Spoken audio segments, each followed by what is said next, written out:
Assalamualaikum warahmatullahi wabarakatuh. Waalaikumsalam warahmatullahi wabarakatuh. Selamat pagi semuanya. Pagi. Apa kabarnya hari ini? Baik. Baik ya. Alhamdulillah pada hari ini kita masih diberi kesempatan kesehatan untuk bisa mengikuti kegiatan belajar seperti biasanya. Sebelum mulai kegiatan belajar, ketua kelasnya siapa? Saya Pak. Dan silakan minum dulu. Siap. Berdoa dimulai.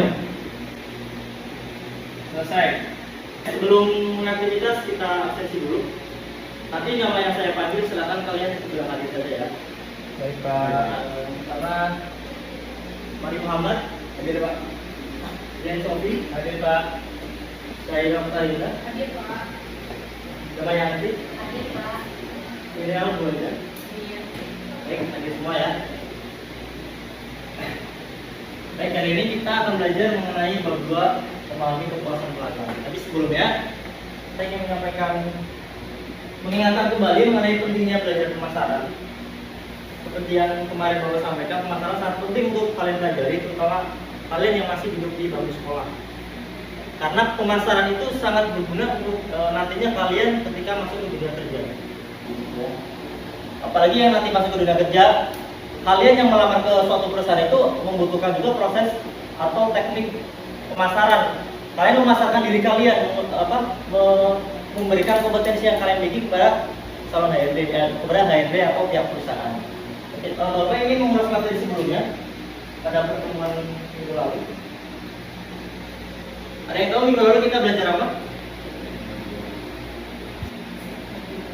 Pak, proses pengolahan kotoran kerbau Pak. Sangat tepat ya, itu hanya sebuah alur yang Bapak sampaikan. Taira, mungkin tahu? Pemasaran berasal dari kata pasar Pak. Iya, kita belajar pemasaran ya. Pemasaran berasal dari kata pasar, artinya apa pasar? Artinya itu tempat atau wadah bertemunya penjual dan pembeli. Ya, tempat bertemunya penjual dan pembeli untuk melaksanakan transaksi. Selanjutnya arti pemasaran, ada yang tahu? Saya Pak. Ya, damai. Suatu kegiatan atau usaha untuk memperkenalkan atau menawarkan produk kepada calon pembeli atau konsumen dengan tujuan agar mereka tertarik dengan apa yang kita tawarkan. Ya, betul sekali ya. Alhamdulillah ya, kalian semua sekiranya masih ingat materi minggu lalu. Oke, setelah kemarin kita mempelajari memahami pemasaran, kali ini kita mempelajari mengenai memahami kepuasan pelanggan. Tujuannya apa sih kita belajar memahami kepuasan pelanggan? Yang pertama adalah menjelaskan konsep kepuasan pelanggan, kemudian mengidentifikasi ciri-ciri kepuasan pelanggan. Nanti kalian harus setidaknya kompetensi ini bisa kalian kuasai ya. Ini ada pengertian kepuasan. Ada yang mau baca? Mari silakan. Pengertian kepuasan.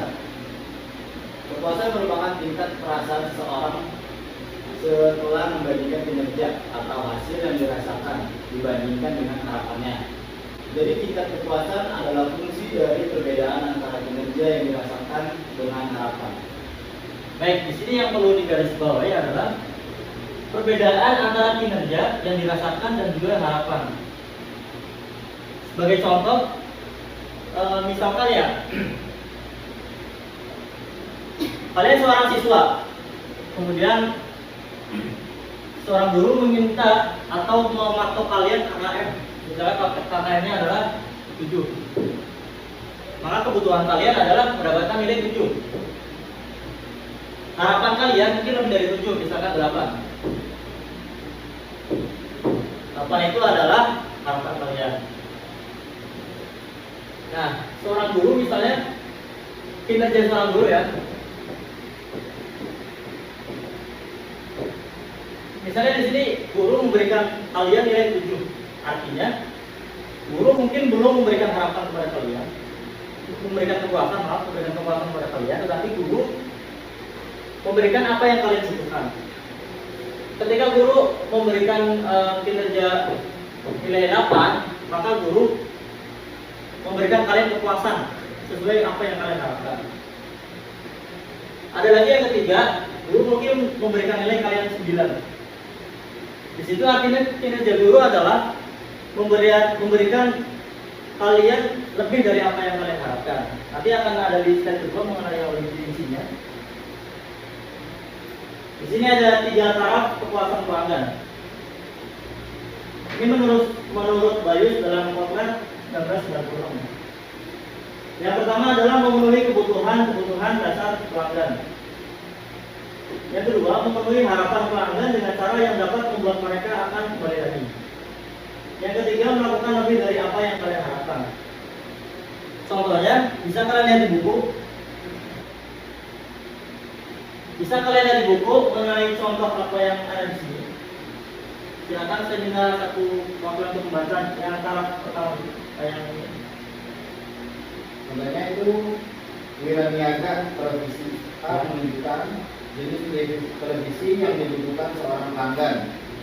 Dia menanyakan merek, berapa ukurannya, kemudian dicoba dan akhirnya dikemas. Yang kedua, contohnya wiraniaga televisi B menunjukkan jenis TV yang dibutuhkan seorang pelanggan. Dijelaskan berbagai hal tentang kualitas TV dan perbedaan dari masing-masing jenis TV. Ditanyakan diantar atau dibawa sendiri. Jika dibawa sendiri, diserahkan penunjuk tersebut sambil tersenyum serta mengucapkan terima kasih. Ya, jadi yang pertama ya, seorang wiraniaga itu artinya apa? Staf penjualan di sebuah toko TV.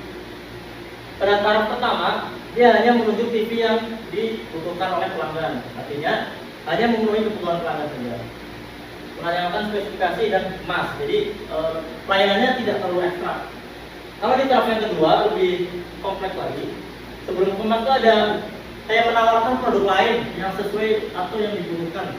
Misalnya tempat di rumah pelanggan itu seperti apa, maka TV yang sesuai seperti apa. Ditawarkan dan dijelaskan keuntungannya itu seperti apa. Kemudian di taraf yang ketiga yang lebih membuat pelanggan lebih puas lagi, yaitu wiraniaga TV itu menawarkan apakah pengiriman melalui ekspedisi kami atau silakan dibawa ke rumah sendiri tanpa bantuan dari wiraniaga tersebut. Lanjut ya. Setelah tadi kita belajar mengenai kepuasan pelanggan, pelanggan juga bisa komplain. Semisal apa yang kita sebagai penjual memberikan jasanya kurang memuaskan bagi pelanggan bisa komplain. Bisa baca Jen?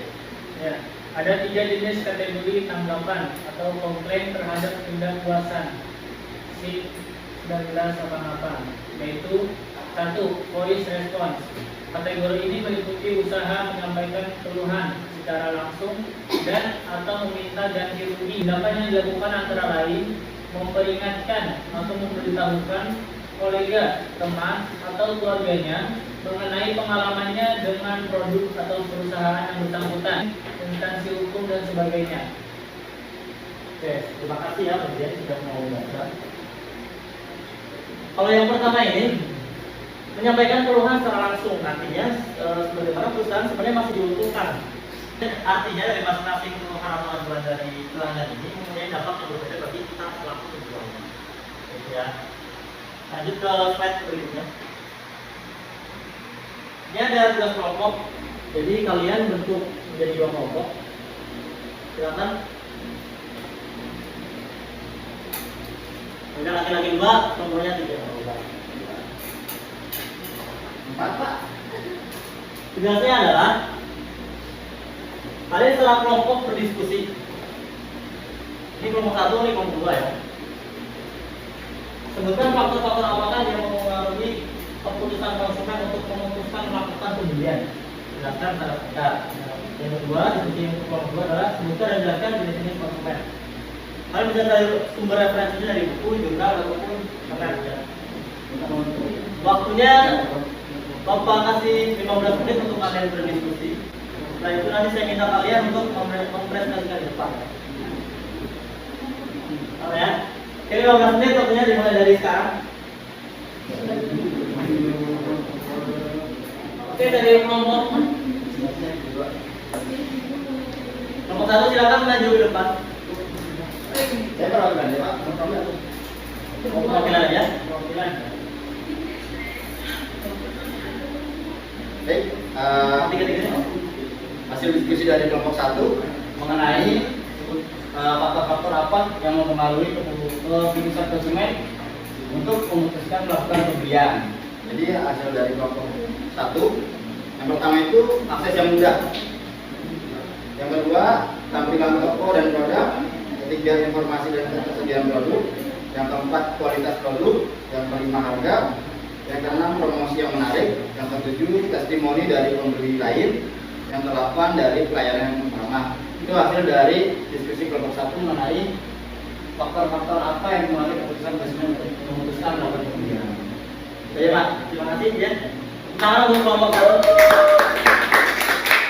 Nomornya cukup baik ya, tadi kalau nggak salah ada 8. Selanjutnya silakan kelompok 2. Boleh semuanya aja maju untuk bergantian membaca. Pak, izin toilet Pak. Ya silakan.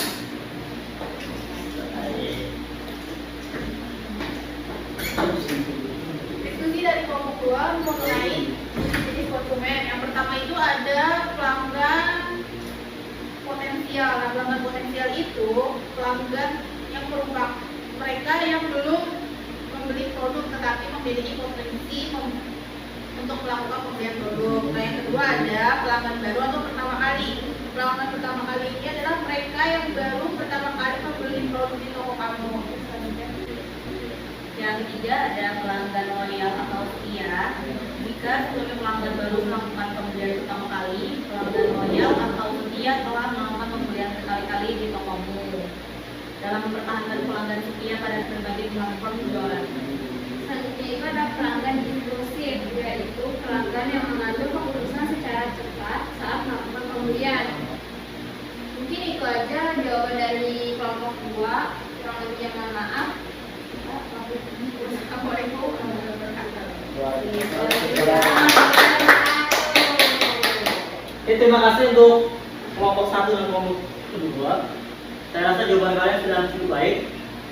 Selanjutnya untuk kesimpulan materi hari ini, kepuasan merupakan tingkat perasaan seseorang setelah membandingkan kinerja atau hasil yang dirasakan dibandingkan dengan harapannya. Jadi tingkat kepuasan adalah fungsi dari perbedaan antara kinerja yang dirasakan dengan harapan. Kepuasan pelanggan sebenarnya dapat dibedakan pada 3 taraf, yaitu memenuhi kebutuhan dasar pelanggan, memenuhi harapan pelanggan dengan cara yang dapat membuat mereka akan kembali lagi, melakukan lebih dari apa yang diharapkan pelanggan. Konsumen yang merasa tidak puas akan bereaksi dengan tindakan yang berbeda. Ada yang mendiamkan saja, ada pula yang melakukan komplain. Berkaitan dengan hal ini, ada 3 jenis kategori tanggapan atau komplain terhadap ketidakpuasan, yaitu request response, private response, dan third party response. Paham ya? Bisa dipahami? Nah, untuk pertemuan ketiga yaitu minggu depan akan kita bahas mengenai memahami pasar. Kalian sudah bisa mulai baca di rumah. Nanti ada pertemuan depan sekiranya sudah siap untuk mengikuti pelajaran Bapak ya. Oke, untuk jam pelajaran hari ini sudah selesai. Saya persilakan untuk Bapak untuk memimpin doa kembali. Siap. Berdoa dimulai. Berdoa selesai. Saya ucapkan terima kasih kepada kelas ini yang telah mengikuti kegiatan Bapak dengan baik. Terutama untuk kita semua. Semoga apa yang kita belajar hari ini bisa bermanfaat ilmunya dan bisa kalian amalkan ya. Dari Bapak cukup sekian, kurang lebih mohon maaf. Wassalamualaikum warahmatullahi wabarakatuh. Waalaikumsalam warahmatullahi wabarakatuh.